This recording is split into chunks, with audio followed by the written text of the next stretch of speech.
यहाँ पर हमने व्यास जी के द्वारा 7 दिन तक अनेक प्रकार के प्रसंग सुने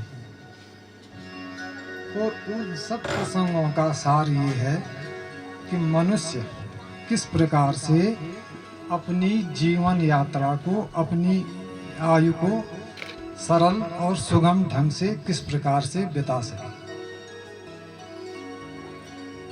बार बार हमारे सामने प्रश्न आता है कि आयु आयु आयु आयु क्या है? आयु है हमारे जन्म से लेकर के और मरण तक का जो काल है, वही प्रत्येक जीव की आयु है,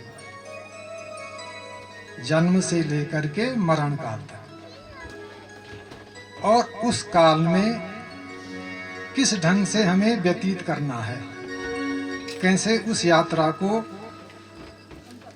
परम लक्ष्य तक ले जाना है, उसके संबंध में हमें भागवत या हमारे जो अन्य धार्मिक ग्रंथ हैं या जो हमारे बड़े हैं वो हमेशा सिखाते रहते हैं कि हमारी यात्रा सुगम हो, सरल हो और सद्भावनापूर्ण हो। रामायण में स्वयं भगवान कहते हैं कि मुझे जो है किसी प्रकार का छल छिद्र और कपट पसंद नहीं है, मुझे सरल और सुगम ढंग से ही जो व्यक्ति मेरी अर्चना करता है, मुझे ध्याता है, वही मुझे पसंद है।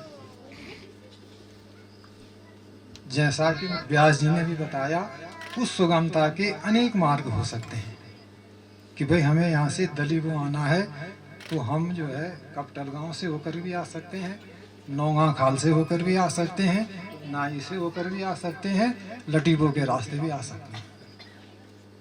उद्देश्य एक है, लक्ष्य एक है, और उसको शास्त्र कहते हैं कि आकाशात पतितम तोयम यथा गच्छति सागरम सर्वदेव नमस्कृतम केशवम प्रति गच्छति, कि जिस प्रकार से आकाश में वर्षा के द्वारा इस भूमि पर पड़ा हुआ पानी उसकी अंतति सागर है, उसे सागर में समाहित होना है, चाहे किसी भी रूप में जाए, कहीं से भी जाए। उसी प्रकार से प्रत्येक जीव की जो अंतिम स्थिति है वो ब्रह्म में, भगवान में लीन होना है। उस लीन होने के लिए तुम्हारा क्या रास्ता है, क्या सोच है, ये आपके संस्कार, आपके मन पे निर्भर करता है। कैसे आपने उस ढंग को, उस जीवन को जीना है। इसके संदर्भ में समय तो बहुत कम है, लेकिन एक छोटा सा प्रसंग है जिसे मैं आपको बता देता हूँ कि एक बार 2 मित्र थे।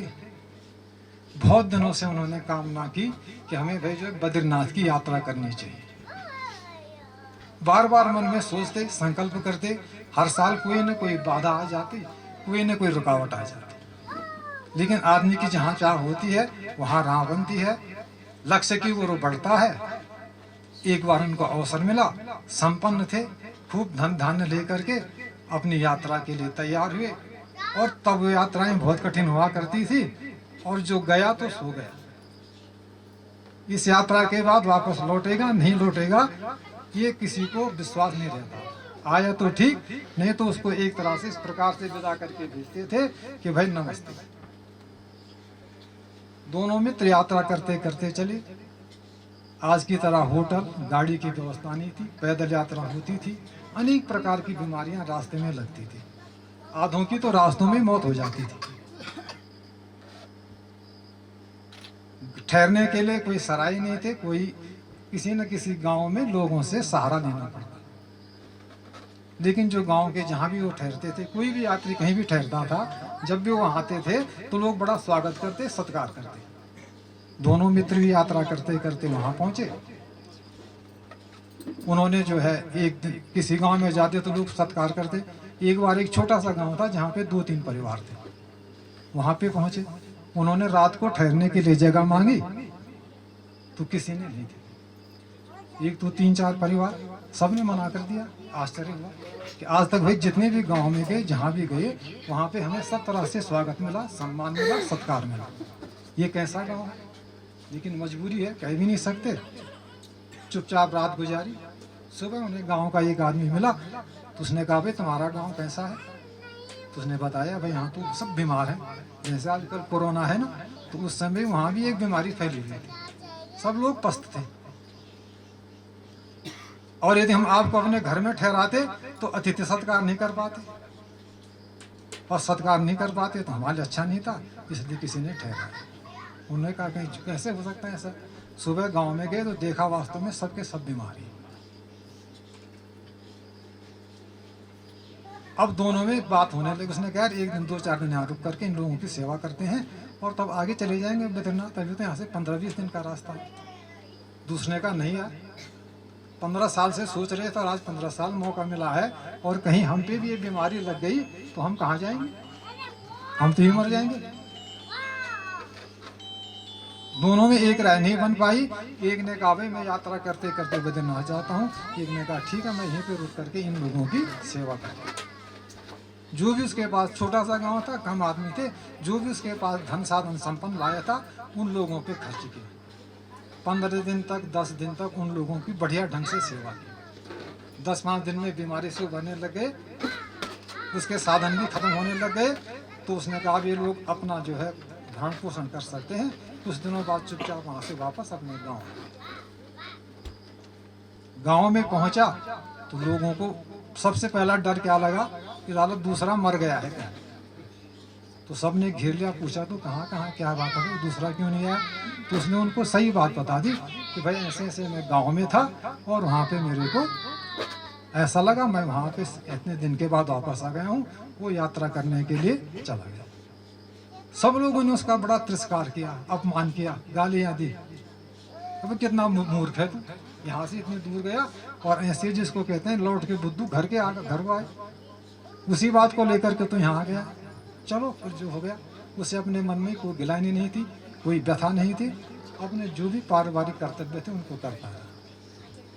इधरों मित्र यात्रा करते करते जो बद्रीनाथ पहुंच गए। अब बड़े बड़े मंदिरों में परंपरा है कि वहां पे जो है सुबह और शाम को जो है आरती होती है, और लोग उस समय दर्शन करना अपना पुण्य मानते हैं।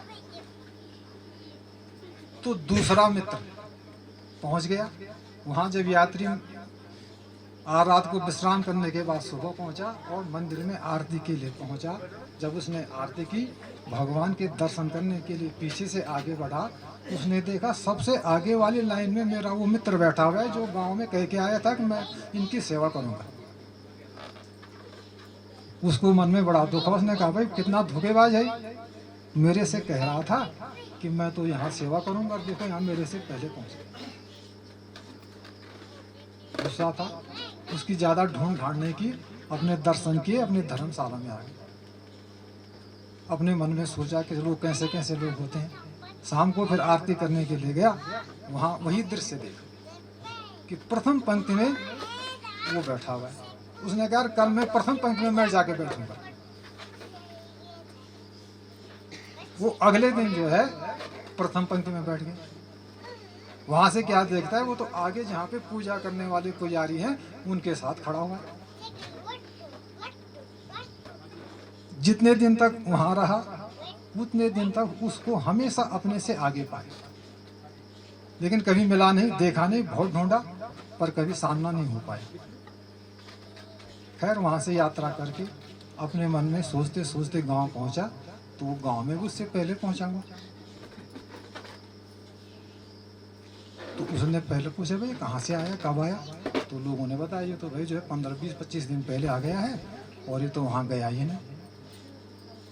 अब जब लोगों को पता चला कि भाई जो है यात्रा करके वो आ गया है, सफल यात्रा करके आ गया है, तो लोगों ने बड़े धूमधाम से भाई इतने कठिन समय में और वहाँ बद्रीनाथ, लेकिन मन से जिसने प्रभु की सेवा की है ये मित्र है जिसको तुम जो है 20 दिन से गालियां दे रहे। तो अर्थात हमारा कोई भी रास्ता, समय कम है कम, कोई भी हमारा रास्ता हो, वो रास्ता हमारे जीवन की शैली में उस पर निश्चय रहे। और स्वयं शास्त्र और वेद कहते हैं कि 18 पुराणेषु व्यासस्य वचनद्वयम् परोपकार पुण्याय पापाय परपीडनम्। मानवता की सेवा सबसे बड़ा धर्म है और मानवता की सेवा जो शुरू होती है अंग्रेजी में कहावत है, चैरिटी बिगन टू होम। सबसे पहले अपने घर से शुरू करनी है। हमारे बड़े हों छोटे हों, उनका हम आदर करें, उनकी सहायता करने के लिए हमेशा तत्पर रहें, और वैसे भी हम एक दूसरे के प्रति आप आभारी हैं। माँ बाप हैं तो उन्होंने जन्म दिया है, उनके प्रति कृतज्ञता व्यक्त करनी है तो उनका आदर करना है। छोटे हैं, हमारे भविष्य के लिए हैं, तो उनके प्रति भी कृतज्ञता है, उनका लालन पालन अच्छा आदर करना है। तो अर्थात अपने जीवन की यात्रा को हम सरल ढंग से सहायता करते हुए गुजारें। और इसी प्रकार की जो यात्रा की थी, जो मैंने कहा था ना, सच्चा यात्री कौन है? जो मानवता के साथ जुड़ा रहता है। तो इसी प्रकार के यात्री थे हमारे चाचा श्री ललिता प्रसाद जी। वो किसी भी प्रकार के आडंबर से, किसी भी प्रकार के दिखावट से हमेशा दूर रहते थे। जिन जिन विद्यालयों में उन्होंने नौकरी की है, आज भी जो है उन लोगों को पूछ लो, कांडे के स्कूल वालों को, नौगा खाल के स्कूल वालों को, श्रीकोट खाल के स्कूल वालों को, उनको आज भी याद करते हैं। हमेशा एक अध्यापक के नाते जो उनमें गुण होने चाहिए थे, जो उनके कर्तव्य होने चाहिए थे, उन्होंने हमेशा निभाया है, कभी पीछे नहीं रहे। पारिवारिक जीवन में जहाँ तक हम लोगों ने, मैंने देखा है, अनुभव किया है, जिन कठिन परिस्थितियों में उनकी जीवन की शुरुआत हुई थी, वो आज उनके बच्चों के लिए जीने के लिए भी कठिन है। उस स्थिति में वो 2 दिन नहीं रह सकते। और जब से उन्होंने कठिन स्थितियों में थोड़ा बहुत जो पढ़ाई की, अपने लिए रोजगार का आधार बने, और प्राइमरी से अपने अध्ययन अध्यापन की शुरुआत करके और अंत में प्रिंसिपल बनने तक की स्थिति में आ गए थे।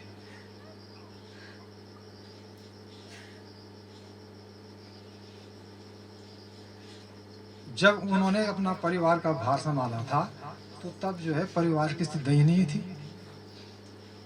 अपने सारे कर्तव्यों को अच्छे ढंग से, प्रेम से उन्होंने निभाया है।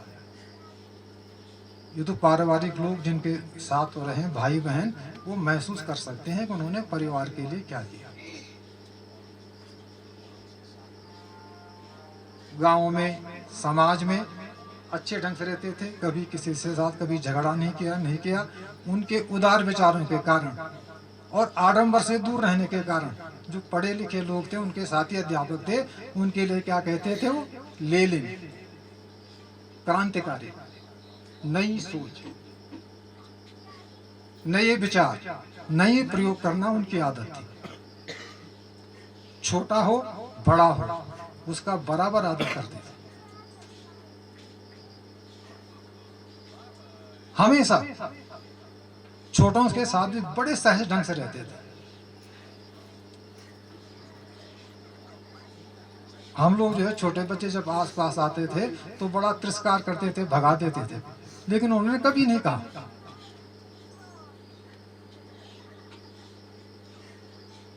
कभी उनको कोई अपमानित भी कर देता था तो बड़े सरल ढंग से सहन कर लेते थे। इस चाची बैठी हुई, उनके चाचा जी को ताश खेलने का बहुत शौक था। हाँ, मैं बता रहा हूँ आपको जो है।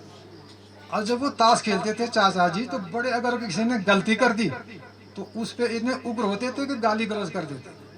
तो उनके साथ कोई ताश खेलने के लिए बैठता नहीं था, और वो रोज यहाँ ताश खेलने आते थे, केवल चाचा जी बैठते थे।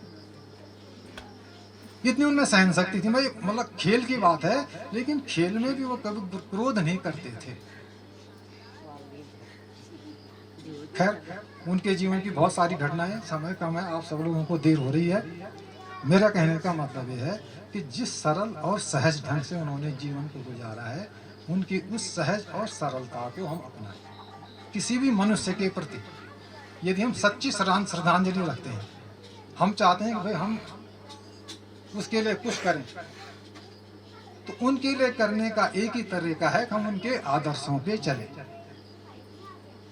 उनकी सोच को आगे बढ़ाएं, उनकी जो जिम्मेवारियां हैं, आधी जिम्मेवारियां हैं, उन जिम्मेवारियों को पूरा करें। तो हम सब लोग इस सोच के साथ उनकी जिम्मेवारियों को पूरा करें, उनके अच्छी बातों को अपने जीवन में अपनाएं और यही हमारी उनके प्रति सच्ची श्रद्धांजलि होती है। बाकी हर एक आदमी अपने कर्मों के अनुसार फल पाता है। भगवान उनकी आत्मा को शांति प्रदान करे। पारिवारिक जनों ने इतना यज्ञ किया, बहुत अच्छा, उनके मन की संतुष्टि है। व्यास जी ने 7 दिन तक हमें अच्छी अच्छी कथाएं सुनाई, उन्होंने भजन सुनाए, सुबह सुबह वेद की ऋचाएँ कहते थे, मंत्र पढ़ते थे कि तमेव विद्वाति मृतमेति नान्या पंथा विदति अनाया। अच्छी अच्छी बातों को पढ़ करके हमें सुनाते थे। मैं उनका आभार व्यक्त करता हूँ। हमारे यहाँ उनके लिए उचित आवास की व्यवस्था नहीं थी, भोजन की व्यवस्था नहीं थी। हमारी ओर से कोई भी त्रुटि रही हो, मैं पूरे परिवार की ओर से, गांव की ओर से उनसे क्षमा मांगता हूँ, व्यास जी से और विद्वत मंडली से। आप सभी लोगों ने मनोयोग से, श्रोता न हो तो वक्ता कितना भी अच्छा होता उसका मन नहीं करता। मनोयोग से आकर के हमेशा श्रद्धापूर्वक, विश्वासपूर्वक सप्ताह को सुनते रहे। भगवान आपकी मनोकामनाओं को पूरा करे और उनका आशीर्वाद, ईश्वर का आशीर्वाद सदैव हमेशा आप लोगों पे बना रहे। जिसने कोई भी यज्ञ में, कोई भी व्यक्ति कोई भी सेवा का कार्य करता है, तो जिन्होंने चुपचाप कथा सुनी बैठ करके, उनसे 100 गुना फल मिलता है जो सेवा का कार्य करते हैं। तो जिन लोगों ने किसी प्रकार की इसमें सेवा की है, उन सभी लोगों को भी जो है इस यज्ञ का फल हमसे भी या उनसे भी ज़्यादा मिलेगा। इसके लिए 2 व्यक्तियों का मैं उल्लेख करना चाहूँगा। एक तो ये बेटा कुलदीप रावत, जिसने मनोयोग से 7 दिनों तक न तो व्यास जी को न तो उनको किसी प्रकार से साउंड में असुविधा होने दी। टेंट की अच्छी व्यवस्था कर दी रही। टेंट को देख करके लगा था अगर बारिश भी आ जाएगी तो हमारा कुछ नहीं बिगड़ेगा। और हमेशा सुबह 7 बजे से लेकर के शाम को 10-11 बजे तक यहाँ पे रहे। और दूसरा जो है ये ये क्या नाम है इसका, राम सिंह या मन बहादुर, और उनकी पत्नी श्रीमती अमृता या सीता देवी। उन लोगों ने वो काम किया है कि जिसको कोई नहीं करता। हालांकि समझदार आदमी काम करते हैं। इसमें आपने तो कथा में सुना होगा कि जब युधिष्ठिर का यज्ञ हुआ था तो हर एक यज्ञ में जो है एक आदमी सब कार्यों का विभाजन करते हैं। तो श्री कृष्ण ने अपने लिए जो काम ढूंढा था, कहता भाई जूठे बर्तन मैं उठाऊंगा।